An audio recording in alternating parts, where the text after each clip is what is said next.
ও সোনা মা, কি কি করলি? কি করলাম? হ্যাঁ। গোপালকে আমি রাখি পরিয়েছি। তাই? হ্যাঁ। আজকে কি রাখি পূর্ণিমা নাকি? হ্যাঁ, রাখি পূর্ণিমা। তাই জন্য গোপালকে না রাখি পরিয়েছি, রাখি চন্দন সাজিয়েছি। তাই? হ্যাঁ, আমার জামা পরেছি। তুমি এই জামাটাও ভাইয়ের জন্য এনেছো? হ্যাঁ। তোমার এই জামাটা কে এনেছে? ভাই এনে দিয়েছে নাকি তোমাকে? হ্যাঁ। আর ভাই যে তোমার জন্য চকলেট আর রাখি এনেছে, দেখো ভাই তো আনতে জানে না, এই জন্য আমি এনে দিয়েছি তোমার জন্য, ভাই তোমাকে দেবে। Thank you Gopal. তোমাকে রাখিটা আমি পরিয়ে দিই, ভাই তো পরাতে পারবে না, কেমন লাগে দেখি। গোপাল পরিয়ে দিতে পারবে। পারবে? ঠিক আছে, দেখি ভাই রাখি পরিয়ে দিল। হ্যাঁ।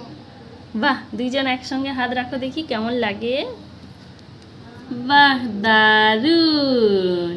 সবাই বলো কেমন লাগলো। ভালো